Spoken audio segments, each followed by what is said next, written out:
Being from there, it never troubled me as a child that I was ignorant what that name meant. There is people who will tell you the Rood was the name of the tree where they broke the dead god, but I don't think that's to the purpose. Where I growed up, there wasn't many as was swore to the dead god or wrecked his teaching. There was more that cleaved to Dandrake and his 7 hard lessons, and more still that was like me and had no creed at all. So why would they name a village after something they paid so little mind to? My mother said it was just a misspeaking for Mythen Rood, because there was a big road that runned right past us.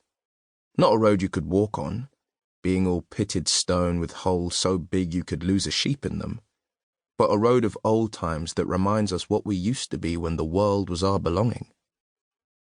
That's the heart of my story, now I think of it. The old times haunt us still. The things they left behind save us and hobble us in ways that are past any counting. They was ever the sift and substance of my life, and the journey I made starts and ends with them. I will speak on that score in its place, but I will speak of Mythen Rood first, for it's the place that makes sense of me, if there's any sense to be found. It is, or was, a village of more than 200 souls. It's set into the side of a valley, the valley of the Calder River, in the north of a place called England.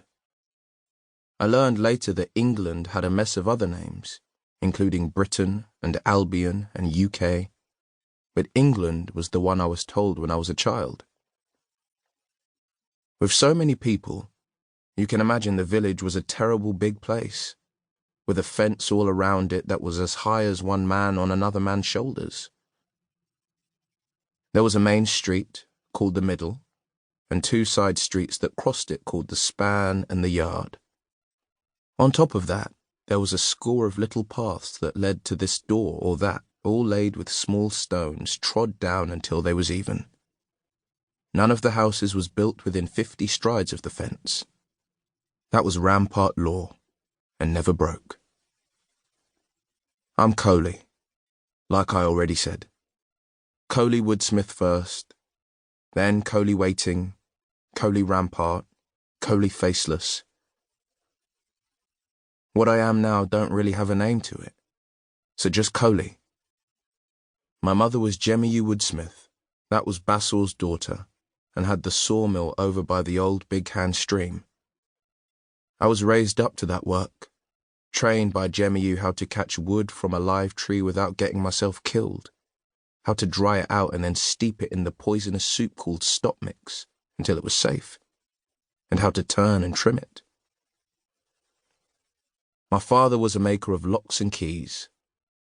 I am dark brown of skin, like he was, not like my mother and my sibs. I don't know what my father's name was, and I don't think my mother knowed it either, or if she did, she never told me.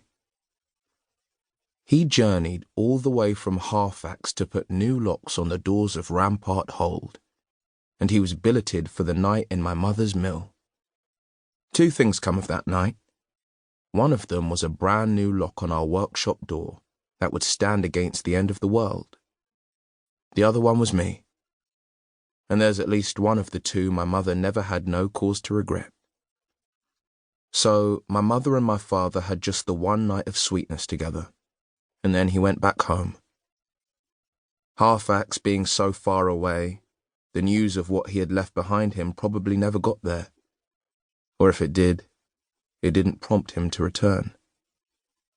I come along 9 months after that, dropping out of Jemmy's belly into a big, loud, quarrelsome family, and a house where sawdust settled on everything. The sound of the saw turning was my nursery song, you could say, and my alarum too. The fresh cut wood was stacked in the yard outside the house so it could dry, and the stacks were so high they shut out the sun at noonday. We wasn't allowed to go near the piles of fresh wood, or the wood that was steeping in the killing shed.